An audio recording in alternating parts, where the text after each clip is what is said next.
Donc, bienvenue tout le monde dans ce direct Allo Prof spécial secondaire 5. Tu es cité ici, c'est que le mot épreuve uniforme te donne un petit frisson dans le dos. Moi, c'est Dom et avec moi aujourd'hui, j'ai l'expert qui connaît la langue française un peu plus que moi-même si je me débrouille pas pire, mais ça prenait quelqu'un qui savait de quoi elle parlait. J'ai nommé Rosiane. Bonjour. Rosiane Arsenault. Et pendant la prochaine demi-heure, on vous donne les meilleurs trucs pour attaquer l'examen du ministère. Tu as des questions? Tape ça dans la boîte de clavardage et on va y répondre le plus que possible. Donc là, il faut savoir par contre que certains types de questions auxquelles on n'a pas le droit de répondre, pas qu'on n'aimerait pas, c'est qu'on peut pas. On suit des règles après tout, tu sais. Donc voici quelques exemples. Si vous nous demandez, est-ce que vous pensez que la question pourrait ressembler à ça? Je sais pas pourquoi vous sonnez de même dans ma tête, mais désolé, ça peut pas. On peut pas s'avancer là-dessus.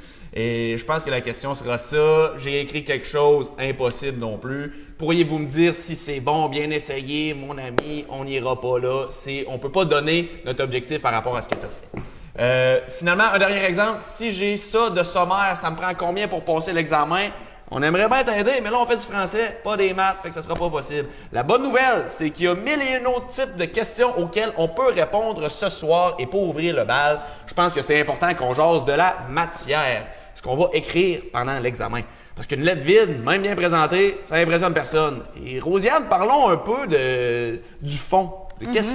Ça va être quoi cet examen-là? Oui. Écoute, Dom, si tu étais en secondaire 5, tu saurais que tu as un examen, tu as un texte à écrire de 500 mots. Oui. Ça va être une lettre ouverte, donc sur un sujet d'actualité qui est abordé dans le dossier préparatoire. Donc, tu as reçu, si tu étais en secondaire 5, un dossier préparatoire avec des textes, une feuille de notes aussi à préparer sur laquelle tu notes des informations. Ton examen, il compte pour 50 de la note finale en écriture. Donc, c'est un gros morceau. Il faut bien se préparer. Donc, lettre ouverte, 500 mots, 50 de la note finale. Puis, combien de temps déjà? 3h15. 3h15. C'est jeudi de 9 à... Midi 15. 9 à midi 15. Fait que, oublie pas ton cadran, réveille-toi de bonne heure, OK? Donc, allons-y comme ça. On a plusieurs questions. Ce sera pas bien long. J'ai juste un petit truc qui va s'installer au prompteur dans quelques instants. Donc, on va commencer avec le volet, le contenu et la structure du texte. Donc, si je résume bien, on est peut-être juste monté une petite shot. Non, là, on est à la fin, je crois. Je crois qu'on est à la fin. Ce ne sera pas bien long. On a quelques petits détails techniques à s'installer. Mais on va parler du contenu et de la structure du texte. N'oubliez pas, si vous avez des questions à faire en live, simplement nous les envoyer. On va y répondre, moi et Rosiane. Probablement Rosiane, parce que moi, mon examen secondaire 5... Ça fait quelques temps. Ça fait un gros 9 ans. Fait que sujet amené, posé, divisé, commence à être loin. Mais ça vous le prend pour jeudi. All right? Donc, on est encore au même point. Question du chat, mais on n'est pas encore rendu là. Question récurrente. Donc, il n'y avait pas une petite section. Donc, on va commencer tout de suite. Je peux y aller. Peut-être qu'il y a des gens qui se demandent qu'est-ce qui est une bonne argumentation. Oh mon Dieu, t'avais étudié. Là. La écoute, première en haut, c'est quoi qui fait une argumentation solide? Oui. Veux-tu qu'on parle de ça? Ouais, on commence avec ça? Oui. Écoute, qu'est-ce que c'est argumenter? Hein? C'est quoi un texte argumentatif comme la lettre ouverte? C'est quoi le but? C'est de convaincre. Convaincre ton lecteur. OK? Donc, tu vas prendre position, tu vas avoir une thèse qui va être clairement explicitée dans l'introduction et tu veux convaincre avec des arguments solides. Donc, tu veux un texte qui est cohérent. Tu peux utiliser une stratégie argumentative comme l'explication argumentative ou la réfutation. Réfutation, c'est partir de ceux qui ne pensent pas comme toi pour démolir, entre guillemets, leurs arguments. OK? Là, il faut que tu aies des bons fondements pour tes arguments. Des statistiques, des vérités scientifiques, tu veux utiliser des valeurs, des croyances. Il faut que tu appuies tes arguments sur des bons fondements. Puis c'est là que si tu as bien fait ton travail de préparation, ta feuille de notes est bien remplie avec des informations qui proviennent des textes du dossier, tu vas avoir plein d'idées pour développer ton argumentation.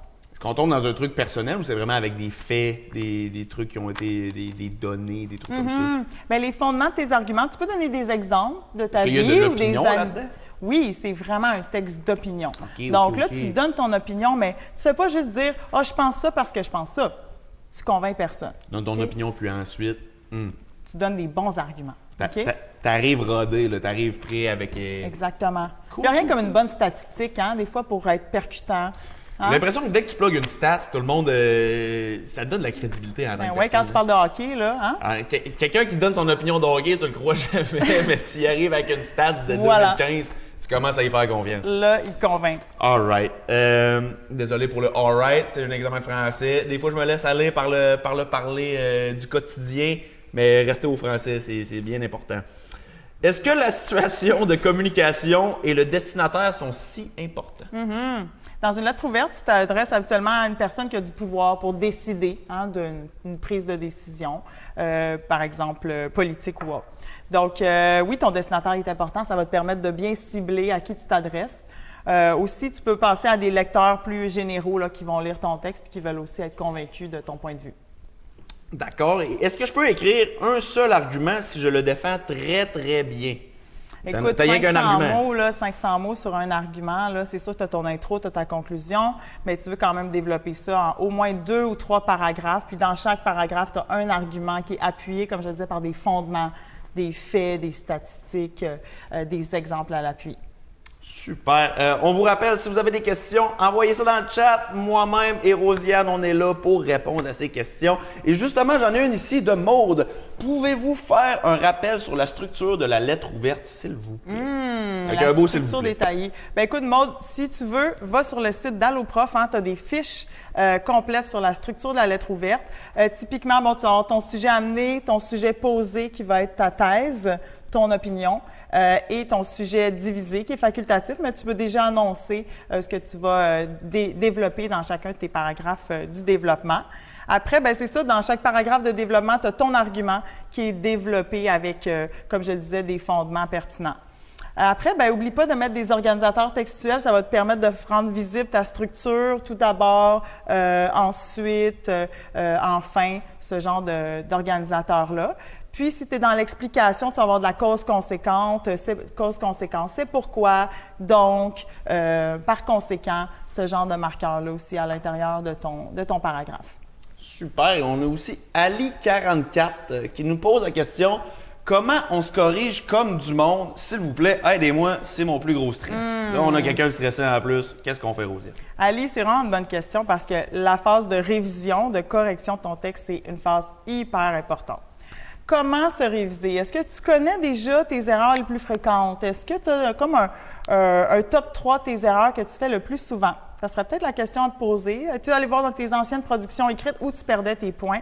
Ça serait une bonne idée. Comme ça, tu peux avoir des stratégies de révision pour t'attaquer à ces 3 erreurs-là, puis vraiment maximiser ton temps au moment de réviser ton texte. Il y a des trucs aussi comme lire son texte à l'envers. Si tu veux bien te détacher un peu du sens, puis aller vraiment porter attention à l'orthographe des mots, les signes de ponctuation, etc., tu peux lire ton texte à l'envers. Tu vas moins te focaliser sur ce que tu as écrit, puis plus regarder. Très bon truc. C'est un très bon truc, ça. Je l'ai moi-même appliqué à l'époque. J'ai quel âge à l'époque? En passant, c'est moi le plus jeune ici, OK? Juste, je tiens à le mentionner. Je suis avec des vieux, mais moi, je suis avec vous, la gang, OK? Désolé. Ben, ça remonte quand même un certain temps, là. Ben oui, ça va. J'ai une question ici. Est-ce que je peux avoir une position nuancée? Oui et non. Écoute, il y a un procédé qui est la concession. Des fois, tu peux dire « Ah, c'est vrai que telle chose arrive parfois. » Tu peux parfois avoir quelques nuances, mais une bonne argumentation, ça va être quand même très cohérent. Donc, tu vas avoir quand même un point de vue qui est très clair, puis des arguments qui vont vraiment soutenir ce point de vue-là, cette thèse-là. Donc, essaie pas trop d'être nuancé. On va perdre de vue un peu ce que tu penses du sujet. OK. Fait que toi, tu recommanderais-tu plus, justement, de pas être nuancé puis de stick to... Bien, si tu as peur de t'enfarger un peu, comme on dit dans la nuance, là, vas-y clair avec des arguments qui sont directement en soutien à ta thèse. J'ai l'impression qu'une position nuancée, ça peut être payant, mais c'est un terrain glissant quand même. C'est ça, exactement. C'est un peu glissant. C'est risqué. C'était bien. Encore une fois, une citation, j'ai vraiment rien inventé. J'ai pas rien inventé. C'est pas si loin que ça. Je pense que tu te rappelles de ton expérience là, secondaire. Je pense que oui. Je me souviens souviens plus c'était quoi le sujet, mais me semble. Je l'ai passé. Si je suis là aujourd'hui, je l'ai passé. J'ai mon chum Jay ici. Comment peut-on trouver un bon sujet amené et un bon titre évocateur? C'est vrai, il y a le titre aussi qu'il faut rajouter à ça. Écoute, je te dirais que c'est peut-être un bon moment pour ton titre d'essayer de personnaliser ton texte. Est-ce que tu peux avoir une phrase interrogative? Est-ce vraiment une bonne idée? Tu sais, tu peux mettre, je sais pas, le sujet du texte, 2 points. Est-ce vraiment une bonne idée? Hein? Interpeller ton lecteur comme ça. Ou c'est inacceptable, quelque chose, point d'exclamation. Ça peut être un bon moment d'attirer ton lecteur, utiliser un moyen pour personnaliser ton texte. Et là, c'était quoi l'autre partie de la question pour le sujet amené? Pour le sujet amené, je l'ai perdu la question, mais c'était le titre évocateur. C'est comment qu'on fait pour... Oui, bien c'est ça. Comme je viens de le dire, tu peux utiliser une phrase interrogative, une phrase exclamative. Déjà, ton lecteur va être... ça va piquer sa curiosité. Est-ce que tu veux, dans ton titre, donner ton point de vue déjà? Tu veux-tu comme le vendre un peu? Parce que j'ai l'impression tu peux penser genre, OK, le titre, donner mon opinion, ça en dit le texte, mais ou justement, c'est pas une bonne chose à faire parce que tu le vends tout de suite. Moi, je donnerais déjà un aperçu de mon opinion dans mon titre, oui. Tu donnes un petit aperçu juste pour dire, OK, ça va être ça. Exact. Pense à quand tu lis le journal, là, tu vas t'arrêter à des titres qui donnent déjà comme petite couleur. Tu as le goût d'aller lire pour que ta personne est convaincue de cette idée-là, puis tu vas connaître ses arguments.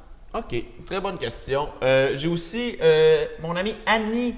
Si ma source ne provient pas du dossier préparatoire, quels sont les éléments de référence que je peux indiquer, entre parenthèses, et combien? C'est une bonne question, Annie. Il y a une différence entre les sources qui proviennent du dossier préparatoire et les sources que tu as été chercher à l'extérieur dans ta préparation à la maison. Les sources qui proviennent du dossier préparatoire, tu peux utiliser juste une information, la date, l'auteur, le journal où ça a été publié. Alors que les sources qui sont cherchées à l'extérieur, qui proviennent de d'autres médias, par exemple, il va falloir que tu donnes 2 informations. Par exemple, l'auteur plus la date ou l'auteur plus le journal. Super. Puis c'est quoi un bon lien logique? J'ai entendu ça quelque part, là. C'est quoi un bon lien logique? Puis c'est quoi ton top 3? Bien là, le top 3, c'est un petit peu risqué dans le sens où ça dépend de ce que tu veux utiliser comme lien. C'est quoi le lien entre tes 2 idées, entre tes 2 phrases? Est-ce que c'est une cause puis une conséquence? Est-ce que c'est une addition de plus par ailleurs? Donc, il faut que tu réfléchisses un peu au lien logique que tu veux introduire entre tes 2 phrases. Donc, je te dirais que si tu utilises l'explication argumentative, tu vas avoir des donc, c'est pourquoi, par conséquent. Ça va être des organisateurs de conséquences. Si tu veux, dans ta feuille de notes, tu peux te faire une petite section avec tes organisateurs textuels, avoir quelques exemples pour chacun des liens logiques, puis tu vas être bien préparé pour faire ton enchaînement des idées. C'est moi qui est fou ou moi je me souviens dans le temps, là, je sais pas si c'était une bonne chose. Donc, tu sais, je l'aimais bien, il rentrait bien. Donc, mais je mettais une virgule après. Ça prend-tu une virgule? Mettons, tu l'utilises en début de phrase. Donc, virgule. C'est une bonne question. Donc, en début de phrase, peut-être pas le meilleur, mais tu peux l'utiliser avec la virgule après. Si c'est à l'intérieur de la phrase, blablabla, virgule, donc, et là, tu continues ta deuxième phrase syntaxique. OK? Fait que si elle est à l'intérieur de la phrase, tu vas mettre une virgule devant. Si elle est à l'intérieur entre majuscule point. Puis s'il commence une nouvelle phrase, tu mets ta virgule après. OK. Es-tu à l'aise avec ça? C'est bon, mais moi, je me souviens, je mettais pas mal ça en début de phrase. Marielle me laissait faire. OK. Bonjour, Madame Marielle. Je sais pas si vous êtes encore... probablement pas sur TikTok. Mais ça fait que super. J'ai Red Eyes. Red Eyes. Comment on peut interpeller le lecteur? Bien, on a parlé du titre, un titre accrocheur. Tu donnes déjà un petit aperçu de ta thèse, puis de peut-être les arguments que tu pourrais développer. Comment interpeller le lecteur? Bien, je trouve que les phrases interrogatives sont une bonne manière. Donc, si par exemple, avez-vous déjà pensé à blabla? Tu interpelles bien un lecteur avec une phrase interrogative, ça va piquer sa curiosité, ça retourne la question vers lui. Ça l'engage dans la lecture. Oui. Ah, très bon moyen. Ouais. Et j'ai aussi Maude, est-ce qu'un ton humoristique peut nuire? Ben écoute, Dom, t'es humoriste, hein? Moi, je m'en sers à bon escient, mais est-ce que dans un examen du ministère, c'est une bonne chose? Est-ce que tu utiliserais l'humour dans un examen du ministère qui vaut 50 de la note finale en écriture? C'est pas la bonne question. Moi, je vous dirais oui, mais faites pas ce que je dis. C'est Rosiane qui a les bonnes réponses, là. Fiez-vous pas. C'est peut-être pas le bon moment de niaiser sur sa copie. Avec du recul, là, je pense que L'enjeu est trop grand. L'enjeu est trop grand. Cet examen-là est trop important. C'est un des plus importants de tout le secondaire, de tout le secondaire. Donc, vraiment, je pense qu'on peut laisser l'humour de côté puis aller vraiment avec des valeurs sûres. Ben oui, puis tu sais, comme un vieux sage le dit, une année, c'est 365 jours. Tu feras de l'humour les autres jours de l'année. C'est Exactement. ça? OK, parfait. Bien repris, je savais pas où je m'en allais avec ça. Je suis là pour t'aider, Dom. Je pense qu'on a le temps pour une petite dernière question. Julie, est-ce que je peux ajouter des anecdotes personnelles? Ça peut te servir d'exemple. C'est pas le meilleur fondement pour un argument. Fais pas ton texte au complet sur des anecdotes personnelles. Mais si tu veux en glisser une à travers d'autres fondements plus solides, ça peut servir ton propos. Super. Puis on a le temps pour une petite dernière un peu plus sérieuse, là. Est-ce qu'on peut écrire à la première personne ou c'est mal vu? Écoute, dans l'argumentation, tu peux utiliser la première personne. On est vraiment en train de te demander de donner ton opinion. Donc, je trouve inacceptable, je pense qu'il serait préférable. Tu peux utiliser le « je ». Super. Donc, on vous rappelle, là, pour ceux qui viennent de rentrer dans le live, c'est une discussion Allo Prof. Moi-même, Dom Babin, Rosiane Arsenault qui est là, et vous, cher public, chers participants du live, on est là pour parler de l'examen du ministère qui s'en vient ce jeudi 8 mai de 9 à midi et quart, 3h15. On fait ça pour vous autres. Envoyez-nous vos questions. Bienvenue à tous les nouveaux. Taguez vos amis, appelez-les. C'est le temps, c'est live. Il y a de la belle info qui se donne en ce moment. On vient de parler du contenu. Ça, c'est fait. Maintenant, si on recule un peu et que l'on jase essentiel, la base, avant même d'écrire un mot, il faut comprendre ce qui nous attend. L'examen, c'est pas un film d'horreur, mais c'est mieux de savoir ce qui va se passer avant d'entrer dans la salle d'examen. Donc, on a quelques questions qui reviennent ici, Rosiane. Allons-y. Comment on peut bien se préparer pour comprendre le sujet?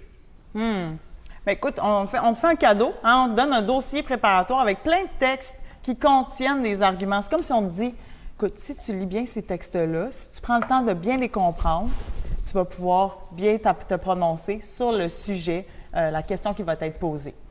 Donc, le contenu, il est là. Il est dans les textes préparatoires. Donc, c'est vraiment là que tu vas trouver tout ton jus, si on peut dire, pour écrire ton texte le 8 mai. Donc, fais ton travail de préparation de manière adéquate. Puis, tu peux même faire des recherches à la maison, continuer en allant sur Internet, sur des sites qui sont crédibles, des journaux comme Le Devoir ou La Presse, aller chercher d'autres informations pour compléter l'écriture de ta feuille de notes. Super. Puis mettons, là, tu sais, avant d'écrire le brouillon, le premier jet, qu'est-ce qu'on doit garder en tête, mettons? C'est une bonne question. Le premier jet, bien, on te recommande fortement de faire un plan. Hein? Oui. Déjà, là, place tes idées, fais-toi un plan de ton texte, comment tu vas formuler ta thèse, comment tu vas structurer tes arguments, quel fondement tu vas utiliser. Ah, ici, je vais mettre une statistique, ici, je vais mettre une citation, etc. Donc, comme ça va t'aider à faire ton premier jet. Donc, pour le premier jet aussi, tu peux commencer par déjà ton développement. Tu sais, tu peux écrire ton introduction juste à la fin. Hein? Ton lecteur, il ne saura pas. C'est à la fin que tu vas savoir comment ton texte est structuré, puis tu vas pouvoir rédiger ton intro. Ça va peut-être t'éviter le syndrome de la page blanche. Oui. Ce qui peut être stressant quand ça arrive. Laissez-vous pas embarquer par la panique. Des fois, c'est juste un petit moment. Prenez 2-3 respires, puis on se remet la tête dedans. Andrea Lu, qui est encore là, mon Dieu. Merci beaucoup, Andrea, de ta participation. N'hésitez pas à poser les questions. Andrea veut savoir quelle est la meilleure façon de faire une connexion avec le SA et le SP. Sujet amené, sujet posé, si je ne me trompe pas. J'en ai parlé avec un collègue tantôt. Il m'a donné un super bon truc. En fait, ton sujet amené dans une lettre ouverte, c'est pas juste une phrase, c'est 2 phrases. OK? Parce que tu vas dire, de nos jours, il y a telle chose. OK? Admettons. Mais ensuite, tu veux dire, il y a certaines personnes qui ne sont pas d'accord avec ça. Donc là, tu es en train de dire, il y a sujet à controverse. Il y a des gens qui sont d'accord, il y a des gens qui ne sont pas d'accord. Et là, ça te permet d'amener, boum, ta thèse dans ton sujet posé. Donc, pense à, comme ça, avoir 2 phrases pour ton sujet amené qui vont te permettre de montrer que le sujet du texte est controversé, puis ça vaut la peine d'exprimer ton opinion, toi. Super. Puis qu'est-ce qui arrive si un élève se fait prendre avec du matériel non autorisé à l'examen? Mauvaise idée. Est-ce que c'est considéré comme de la triche? Ben écoute, c'est sûr que c'est de la triche, là. Ta feuille de notes, il y a des règles à respecter. Écris pas des bouts de texte sur ta feuille de notes, des parties pré-rédigées. Hein? Le texte, il s'écrit le jour de l'examen, jeudi. Donc, ton matériel, il doit respecter les règles. Ta feuille de notes, si tu veux pas te la faire enlever, tu veux pas avoir 0, elle doit respecter aussi les règles. Donc, tu mets des notes plus sous forme de puces, là, des points. Fais pas des paragraphes déjà rédigés ou un plan déjà rédigé. C'est pas autorisé. Ben, je pense que c'est bien dit. Trichez pas. Ça prend tellement de créativité. Vous allez vous casser la tête, perdre votre temps à essayer de tricher. Prends ce temps-là, toutes ces efforts-là pour bien réussir ton examen. Tricher, gardez ça pour le cégep. Pas vrai, on fait pas ça non plus. Tu donnes pas des bons conseils, là. Non. Tu vois, ça rit moins en arrière des queues. All right, j'ai d'autres questions. On triche pas, puis on a tous les outils en main pour réussir. Donc, on se prépare à l'avance, puis ça va bien aller. Vous avez tous les outils sont dans votre main. Préparez-vous, il reste encore quelques jours. Vous avez le temps. Voilà. Allons-y. Comment devrait-on diviser notre temps pendant l'examen? Bonne question. Du temps, planification, qu'est-ce qu'on fait? Bien, écoute, je te dirais, connais-toi toi-même. Est-ce qu'il y a des moments où tu as besoin de plus de temps? Hein? Tu peux te faire un plan de match. J'aimerais avoir 30 minutes pour faire mon plan, 1 heure pour ma mise en texte. Je me garde au moins 1 heure pour réviser, vérifier mes erreurs, corriger mes erreurs. Puis après ça, peut-être un 30 minutes pour faire ta mise au propre. Mais vraiment, là, puis là, tu peux te garder un petit 15 minutes de jeu aussi. Mais vraiment, tu dois absolument t'assurer que ton propre il est fait à l'encre et que la version définitive, elle est complète au bout du 3h15. Parce que ton brouillon ne sera pas corrigé. Donc, il faut vraiment que tu planifies bien ton temps. Super. Donc, la structure, bien planifier le temps. J'ai aussi mon ami Sinao qui... C'est une question, j'ai même pas la réponse. Sommes-nous pénalisés si nous avons un sujet divisé? Non, c'est facultatif. Tu n'es pas pénalisé si tu n'en as pas. Tu n'es pas pénalisé si tu en mets un. Ça peut être une bonne idée aussi. C'est à la guise. C'est à ta guise. Si tu veux annoncer sur quel argument tu vas développer dans chacun des paragraphes, tu peux mettre ça en fin de conclusion. Super. Et Carl aussi, concernant la structure de temps qu'on vient d'aborder, qu'arrive-t-il si je n'ai pas le temps de retranscrire mon brouillon au propre? C'est quoi les conséquences de ça? C'est que le propre qui est corrigé, donc... Tu veux pas te rendre là. Il faut vraiment pas, là, Carl, que tu manques de temps pour retranscrire. Donc, si tu vois là, qu'il reste 45 minutes, là, je te dirais, arrête ce que tu faisais. Là, si tu étais en train de réviser, commence ta mise au propre, OK? Puis tu feras tes dernières révisions sur ta version finale. Super. Et Liliane, est-ce que le nombre de mots est vérifié? Parce que, I guess qu'il faut les compter soi-même puis l'écrire en bas.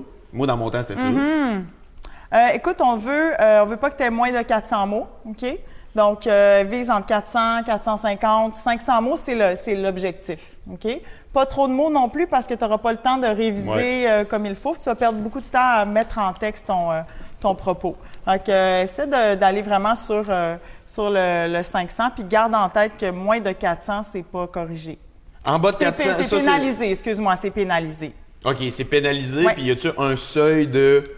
En bas de 350, on touche pas. Ça, je sais pas. Je pourrais pas te dire si à partir d'un certain nombre de mots. Prenez pas la chance. Non. Puis c'est ça. En bas de 400 mots, tu es pénalisé sur le critère 1, qui est l'adaptation à la situation d'écriture. Donc, vise vraiment ton nombre de mots de 500. Super. Petite parenthèse, la gang, avant de poursuivre les questions. On me fait signe qu'on a beaucoup trop de questions. Et c'est un beau problème. C'est un beau problème, mais on a beaucoup trop de questions dans le chat. Donc, les profs d'AlloProf vont être disponibles pour répondre aux questions dès demain matin, 9h. Demain matin, 9h, c'est ça? Fidèle au poste. Demain matin, 9h, on va répondre à vos questions. Stressez pas. Puis quand je dis « on », pas moi. Tu seras pas là? J'aimerais être là, c'est juste que ça se peut que ce soit long à écrire la réponse. Mais, donc, posez les questions, retenez-vous pas vraiment, soyez à l'aise, toutes les questions sont bonnes, soyez pas gênés de poser une question, c'est pas cave, il n'y a aucune question qui est niaiseuse. Ce qui est niaiseux, c'est de pas poser la question, puis d'arriver jeudi, puis de pas avoir de réponse. Fait que posez les questions, puis stressez pas, il y a l'équipe d'AlloProf qui vont prendre ça, continuer. C'est le fun de voir que vous participez au chat. Ça fait plaisir d'être avec vous en ce lundi soir. Donc, on a d'autres questions aussi. Il y en a une que j'aimais bien, là. Si on n'a pas terminé de préparer notre feuille de notes, qu'est-ce qu'on devrait prioriser dessus et qu'est-ce qu'on n'a pas le droit de mettre sur la feuille de notes? Que je pense que c'est une partie très importante aussi de l'examen, la préparation de la feuille de notes.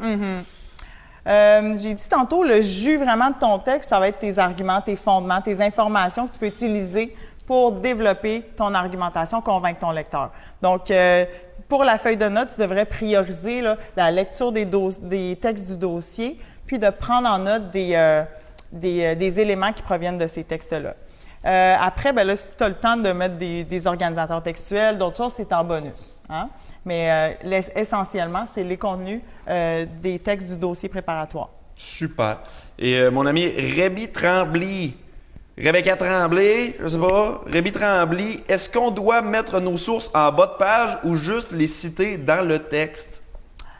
Préférablement dans le texte, en même le texte là, pour que ça soit fluide. Donc, tu peux les utiliser comme ça, en même le texte. Super. Et une petite dernière pour le fun. Juliette, pouvez-vous donner des idées de référents culturels?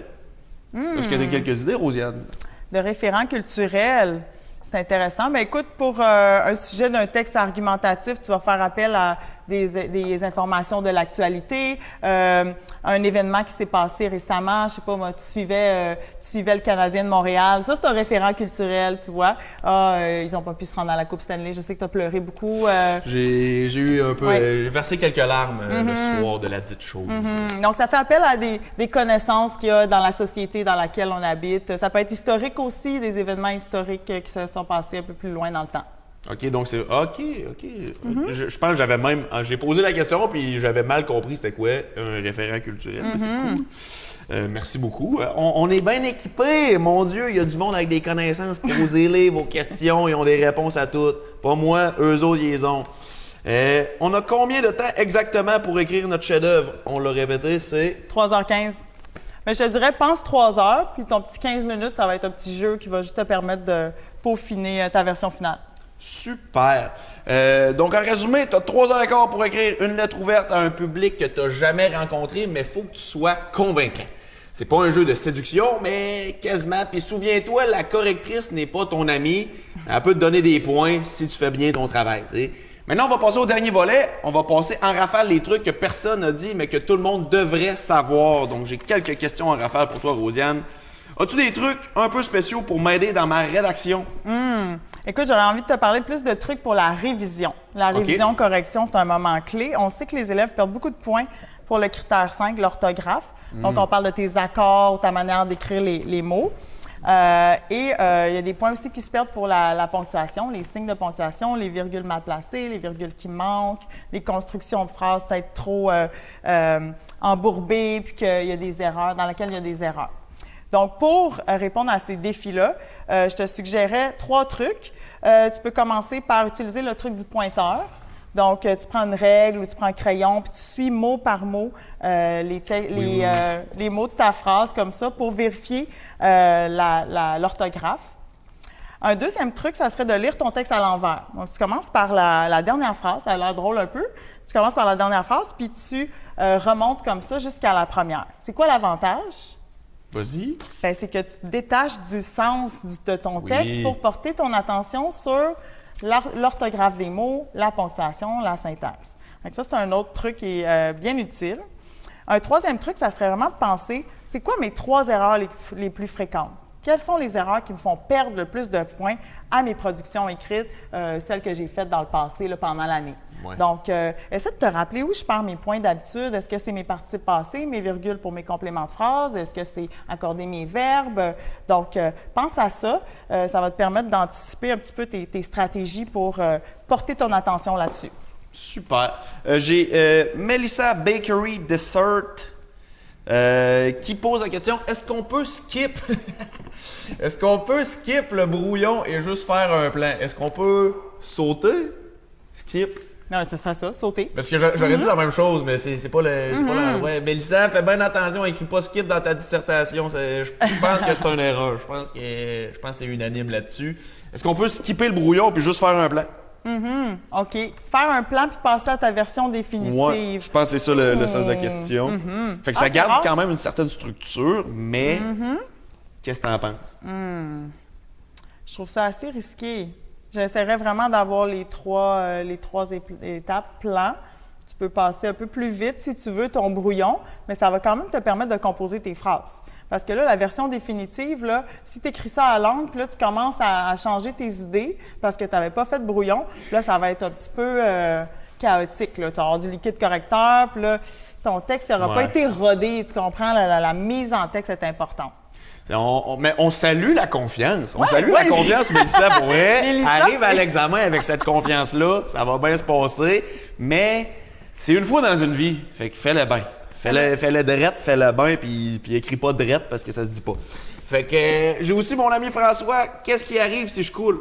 Tu vois, François, inspire-toi de Mélissa. Prends sa confiance à elle. Tu vois, c'est juste essayer de pumper it up un peu, de pomper ça. Pas de traduction française pour ça, mais qu'est-ce qui arrive si on coule? Gonfler ta confiance, c'est ça? Gonfler ta confiance, c'est ça qu'on veut dire.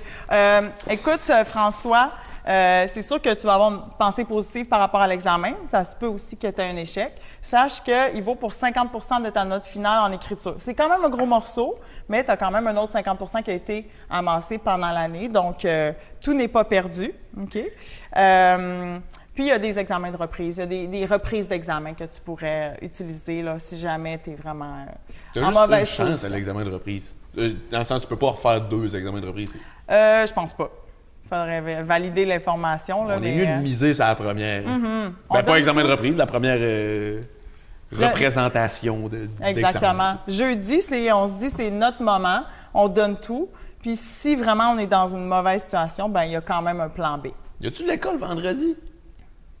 Je sais pas, hein? Il y a de l'école vendredi, on confirme. Il y a de l'école vendredi, OK, réussissez quand même jeudi. J'ai essayé de vous trouver une motivation, mais c'est pas moi qui fais le calendrier. Après, c'est la fin de semaine. OK, là, quand même, on va avoir du repos. Passez jeudi, puis vendredi, faites votre journée, mais samedi, ça va être là. Samedi, on se repose. Pour ou contre bourrer sa feuille de notes? Écoute, c'est bien d'avoir beaucoup d'informations quand même sur la feuille de notes parce que ça t'empêche un petit peu d'avoir le syndrome de la page blanche. Tu as quand même des idées, des informations qui vont t'aider à bâtir ton argumentation. Donc, c'est pas de la bourrer inutilement. Puis on se rappelle que tu n'as pas le droit d'écrire des parties de texte. Hein? Donc là, c'est vraiment de l'information sous forme de plutôt soit des citations ou des listes à puces que tu peux utiliser. Super. Une autre question en rafale. En une phrase, comment bien lier ses idées?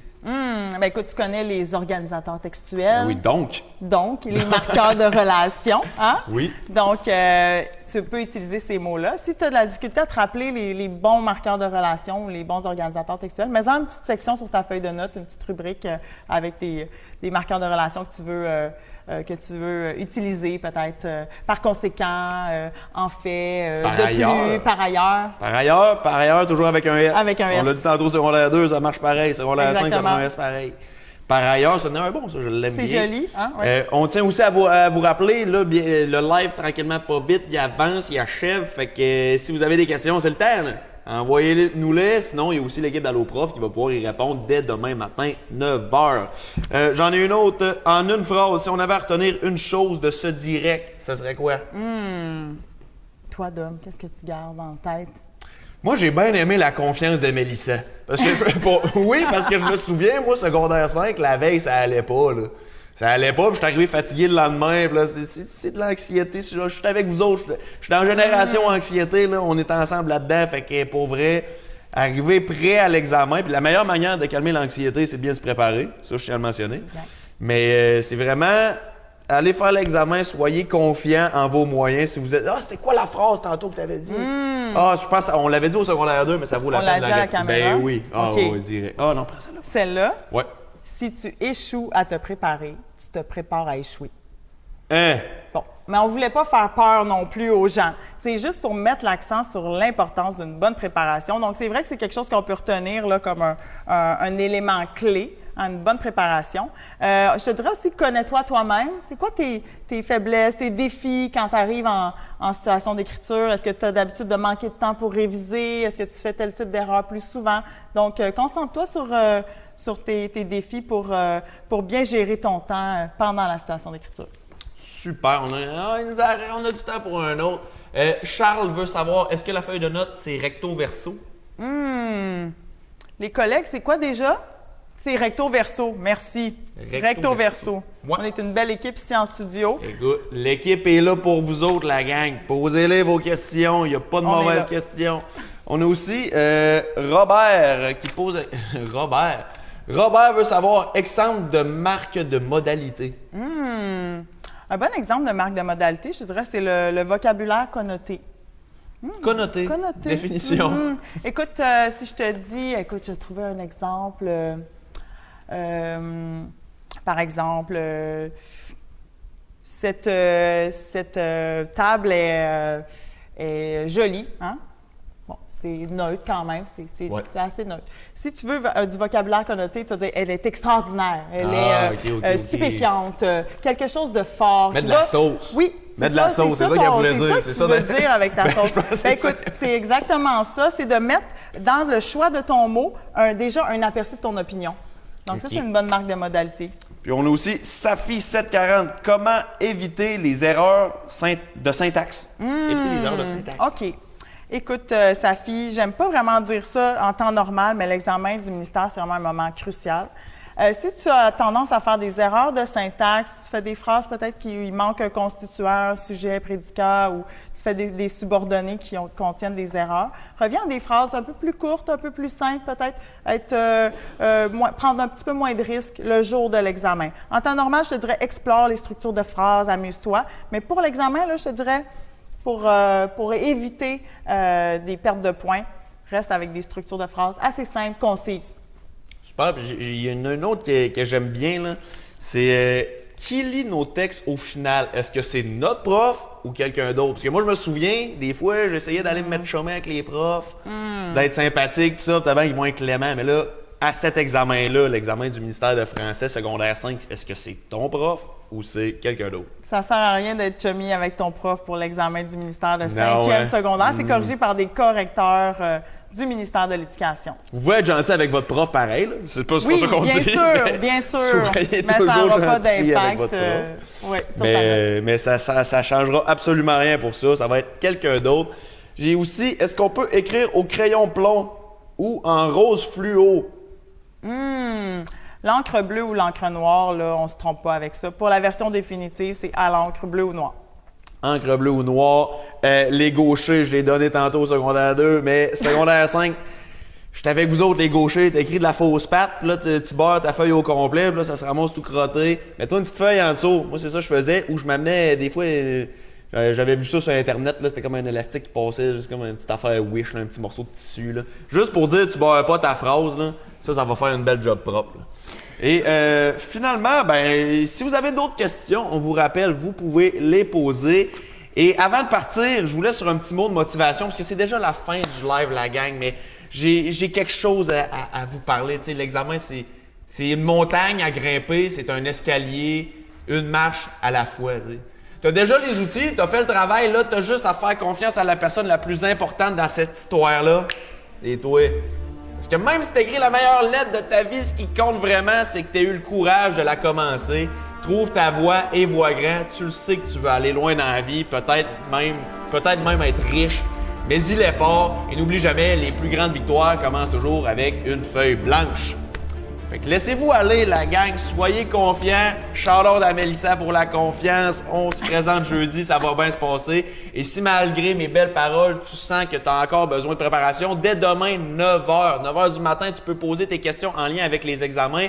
Sur le site d'AlloProf, on a un nouvel horaire de disponibilité d'ici la fin de l'année, dès le matin à 9h jusqu'à 20h du lundi au jeudi et le dimanche de 14h à 17h. Ça va être sur alloprof.qc.ca. Et c'était AlloProf Prof pour les secondaires 5. Bon jeudi. Rosiane Arsenault, moi-même Dom Babin et toute l'équipe d'Allo Prof, on vous dit bon examen. À la prochaine. Bon succès!